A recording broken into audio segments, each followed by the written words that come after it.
effectivement, dans le Bet Yosef, d'où l'indispensabilité d'étudier le Bet Yosef, avant d'étudier le Shulchan Aruch, et pas comme le font certains dans certains collélim de France et de Navarre. Bon, dans le Bet Yosef, Maran ne rapporte pas moins de 4 opinions.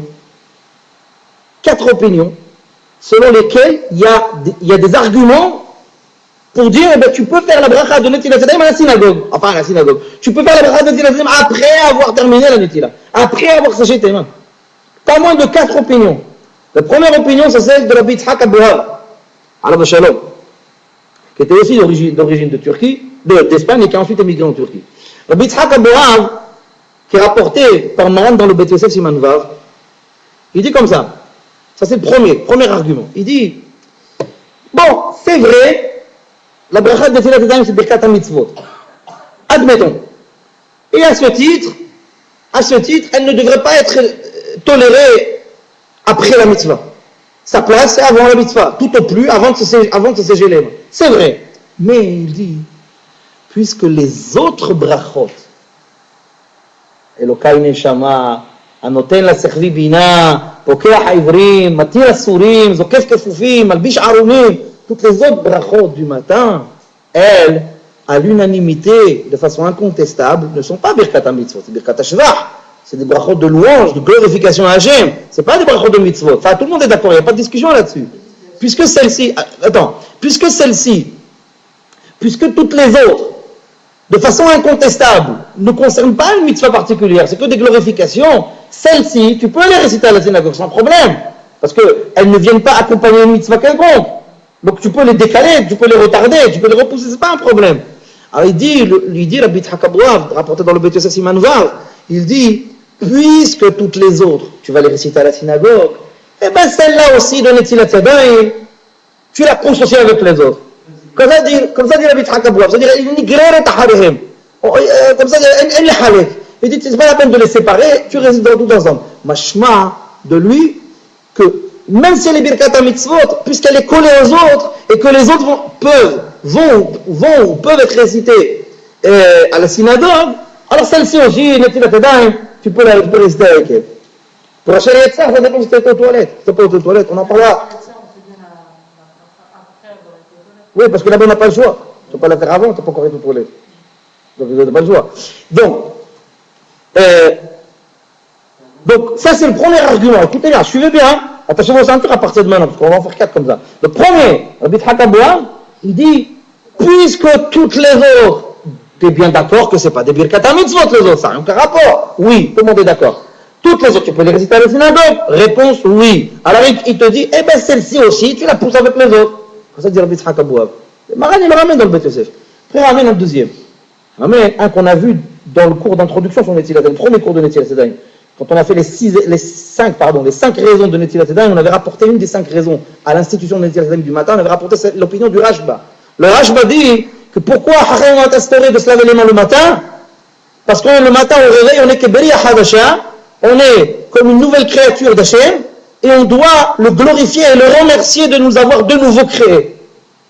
Et là-bas, c'est pour ça qu'on se lave les mains le matin, on récite une bracha. Il dit, selon ça, la bracha de Netilat Yadayim n'est pas forcément en rapport avec l'acte de l'ablution. La bracha de Netilat Yadayim, c'est qu'une louange à Hachem. Parce que Netilat Yadayim, Milashon Vaïna Telem, Vaïna Se'em. Netila, nous on le traduit par ablution. Mais en vérité, Netila, ça peut avoir une connotation d'élévation. Alors tu nous as élevés quelque part en nous créant de nouveau. Aujourd'hui, tu nous as élevés de nouveau, on te glorifie. Mashma' de là, que d'après le Rashba, la bracha de Netilat Yadayim, c'est une birkat HaShevach. C'est pas une birkat HaMitzvot. C'est une bracha de glorification à Hachem, et non pas une bracha qui accompagne une mitzvah. Deuxième argument, pour dire que tu peux la faire après. La bracha, tu peux la faire après. Troisième argument que Maran ramène dans le Bet Yosef Siman Vav, c'est l'opinion de Tosafot dans Psachim Daf Zayin Amud Bet. Là-bas, Tosafot disent, ça répond peut-être un peu à ta question, Stéphanos. Il dit que on sait très bien que lorsqu'on va aux toilettes, le matin ou la journée, la nuit, enfin comme vous voulez, quand on va aux toilettes, quand on sort des toilettes, vous savez que la bracha écoutez bien ce que je vais vous dire, la bracha d'Asher Yatzar, au sortir des toilettes, cette bracha, elle est sur quoi? Sur l'ablution que vous faites maintenant quand vous sortez des toilettes? Non, sur l'acte des toilettes. Ça va, je ne vais pas rentrer dans les détails. Ouais, vous avez compris. Ouais, sur ce que vous avez fait dans les toilettes.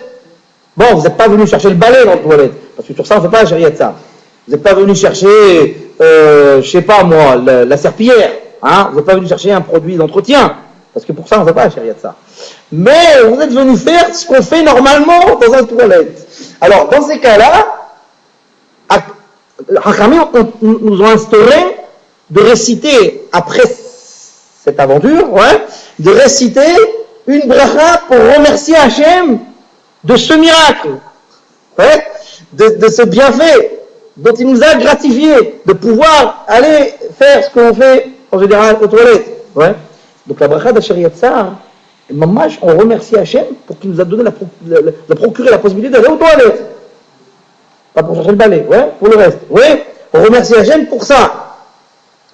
Normalement, écoutez bien ce que je vais vous dire, mes chers amis, vous aussi les Parisiens. Écoutez bien ce que je vais vous dire. Normalement, quelqu'un qui va aux toilettes,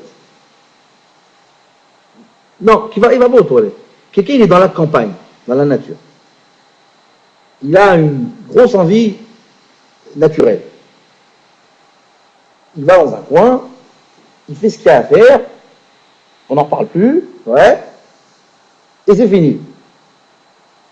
Si la personne, on est dans la campagne, hein, si la personne, en pleine nature, si la personne n'est pas entrée en contact avec ses mains, avec ses parties intimes, par exemple, bon, c'est bon, ne me demandez pas comment il a fait, je sais pas, on va dire que c'est un monsieur, et je suis désolé, mais on est obligé d'apprendre les halachot, donc je suis obligé de dire les choses comme elles sont.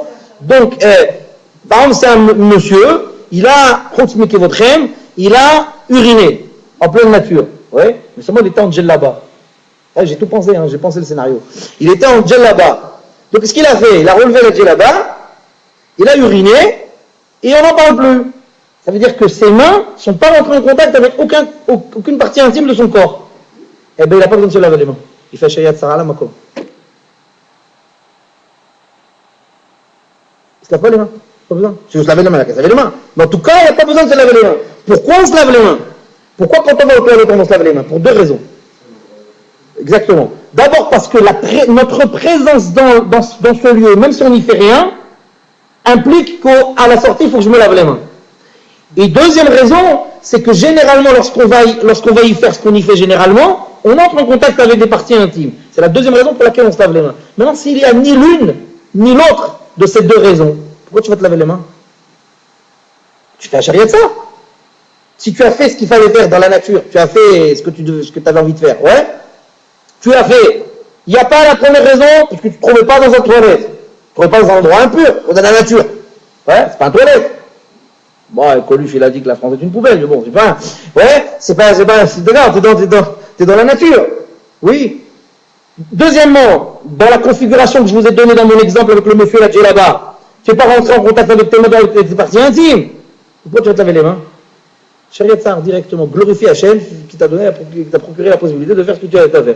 Ok, pourquoi je vous dis tout ça? Parce que normalement, vous voyez bien, parce que l'exemple que je vous ai donné, c'est quand même un exemple d'exception. C'est un exemple d'exception. Généralement, c'est pas comme ça. Moi, j'ai fait exprès de vous donner cet exemple un peu extrême pour que vous compreniez. Maintenant, la plupart du temps, lorsqu'on sort des toilettes pour se laver les mains, on n'est pas à même de réciter à ce moment-là un Shariat Tsar pour la simple et bonne raison que, on est rentré dans un toilette, donc on peut pas, maintenant nos mains sont sous, et donc on peut pas réciter le bracha, et deuxièmement, il est plus que probable qu'aux toilettes, on est rentré en contact avec une partie intime. Donc, au sortir d'un toilette, à la makom, sur place, on n'est pas encore en mesure de réciter la bracha de Shariat Tsar. Donc, d'abord, on se lave les mains, et ensuite, on récite la bracha de Shariat Tsar, parce que là-bas, c'est obligé, c'est comme ça. Et, Tosfot disent dans Psahim, c'est le troisième argument, Tosfot disent dans Psahim, puisque dans l'ablution des mains nécessaire lorsqu'on sort des toilettes, cette ablution des mains n'est jamais précédée de bracha pour la simple et bonne raison qu'on ne peut pas. Elle est toujours suivie de la bracha. Alors, Hachamim, la ploug Hachamim betakanatam. Hachamim n'ont pas voulu faire de différence dans leurs institutions. Ils ont dit, puisque Shariat Sahar, t'as pas le choix, la bracha elle est toujours après, alors Netilat Yadayim, la bracha elle est toujours après. La ploug, Netilat du matin, Netilat du repas, la ploug Hachamim betakanatan. On ne veut pas de distinction, on ne veut pas de différence. Ça c'est un troisième argument pour dire, le matin, la bracha de Netilat Yadayim, tu peux la faire après. Quatrième argument que Maran ramène dans le Bet Yosef, Siman Vav, c'est un argument similaire à celui du Rashba, mais avec une petite nuance. Le Rashba, rappelez-vous ce qu'il a dit, l'argument numéro 2 qu'on a ramené. Le Rashba a dit, le matin, le matin tu es une nouvelle créature d'Hachem, alors le fait de réciter cette bracha de Netilat Yadayim, qui n'a rien à voir avec l'acte de l'ablution, le fait de réciter cette bracha, c'est une façon de remercier Hachem pour t'avoir élevé de nouveau en te créant de nouveau. C'est ce qu'on a dit. Il y a un Hacham qui s'appelle toujours un Rishon, toujours un décisionnaire de l'époque médiévale, Maharam Halawa, Rabbi Moshe Halawa, alayhi shalom. Il dit, c'est aussi d'origine d'Espagne, il dit comme ça.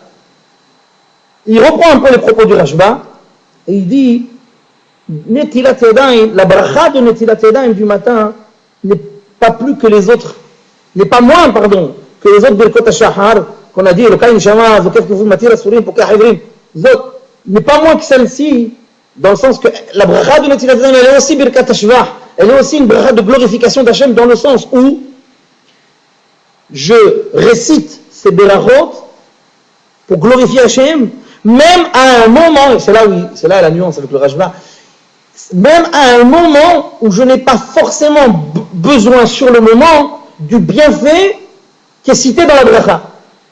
Le Maharam Halawa fait remarquer que quand vous récitez par exemple le matin Hamnoten la Sekh Vibina, l'Avhin Ben Yom Velaïla, vous remerciez, vous glorifiez Hachem, qu'il a donné au coq, Sekh c'est le coq, il a donné au coq la capacité de discerner entre le jour et la nuit. Le coq fait cocorico pour être sûr que Alot HaShahar il est arrivé, pour être sûr que l'aube s'est levée. Ouais. Et ça, à cause il a donné cette chokhma au coq. Ouais. Eh bien, quand vous récitez le matin, vous à Villeurbanne, vous récitez un hôtel la Sekh Bina, la Haïm Ben Yom Belayla, sur le moment, vous entendez Wahad Cocorico? Non, vous n'entendez pas. Oui, je ne sais même pas s'il y a un coq à Villeurbanne. Oui, donc vous n'entendez pas. Qui redonne la vue aux aveugles. D'abord, vous n'êtes pas aveugle, et en plus, même si on respecte ce que la Gemara dit, elle dit quand on ouvre les yeux, il faut réciter cette bracha. Vous savez pertinemment que cette bracha, vous ne la récitez pas au moment où vous ouvrez les yeux, vous la récitez après. Ouais. Matir Asurim, il libère les prisonniers. Baruch Hashem, vous n'êtes pas prisonnier, vous n'êtes pas les menottes. Ouais. Pourtant, voilà, récite. Donc, il dit le Maharam Halawa, il fait remarquer que toutes les brachot de toutes les façons du matin, tu les récites à un moment où tu n'as pas forcément besoin du bienfait qui est cité dans la bracha. Alors, où ad-din pour Netilat Yadayim? C'est la même chose pour Netilat Yadayim. Au moment où tu récites la bracha de Netilat Yadayim, même si sur le moment, tu n'es pas en train de faire Netilat Yadayim, tu remercies Hachem qui te donne de façon générale, tous les jours, la possibilité de te laver les mains. Ça veut dire Maharam Halawa. 4 arguments. Le Bet Yosef cite 4 arguments pour dire que finalement la bracha de Netilat Yadayim, elle peut être faite après la Netilat Yadayim. Donc on s'étonne beaucoup moins quand on relit maintenant, quand on relit ce qu'il écrit dans sa conclusion dans le Shulchan Aruch, qui dit effectivement le minhag de réciter la bracha de Netilat Yadayim à la synagogue avec les autres brachot est un minhag qui existe, mais nous les Sfaradim, nous les Espagnols, on n'a pas ce minhag. On comprend qu'il s'exprime que de cette façon-là, sans aller dénoncer une bracha levatala ou là quelque chose. On comprend mieux parce que dans le Bet Yosef, il a analysé le problème. Il a vu que c'était pas bracha levatala. Parce que maintenant, à la lueur de tout ce qu'on a dit, on voit que la bracha de Netilat Yadayim du matin, elle peut être considérée un peu plus comme Birkat HaShvach ou Birkat Hoda'a. Elle peut être considérée comme une bracha de remerciement à Hachem, comme le Rashba dit, ou comme Birkat HaShvach, comme le Maharam Halawa dit, que c'est une bracha de glorification à Hachem. Mais pas Birkat HaMitzvot. Ça veut dire que le Shulchan Aruch il n'est pas posé comme le Rambam sur ce point-là. Ça veut dire que le Shulchan Aruch il tranche pas comme le Rambam qui dit que c'est Birkat HaMitzvot. Attention, si tu l'as fait après, c'est Bracha Levatala, tatata. Donc le Shulchan Aruch ne tient pas cette position du tout. Du tout. Il ne tient pas du tout cette position. Il tient plutôt la position des 4 qu'il a rapportés. Et très exceptionnellement, et de façon très surprenante d'ailleurs, Maharal ne tient pas ici l'opinion du Rambam. Bon, c'est pas la seule occasion, il y en a quelques autres. Bon, c'est vrai que c'est très rare. Mais apparemment ici sur ce point, Maran ne tient pas l'opinion du Rambam. C'est pas Birkat HaMitzvot, c'est Birkat HaShvach, celle du... Attention, hein, on parle bien de celle du matin. Oubliez celle du repas, oubliez-la pour l'instant. Pour l'instant, oubliez-la. Ne pensez pas du tout à la Netzilat du repas, ça va compliquer nos affaires. Pour l'instant, on parle que de la bracha de Netzilat du matin. La bracha de Netzilat du matin, l'allure de tout ce qu'on a dit, aux yeux de Maran Shulchan Aruch, c'est pas une Birkat HaMitzvot. Elle peut, dans une certaine mesure, suivre et ne pas précéder l'acte de l'ablution. C'est clair pour l'instant? Alors là maintenant, on fait un petit arrêt sur l'image. Si vous avez des questions, dites-moi.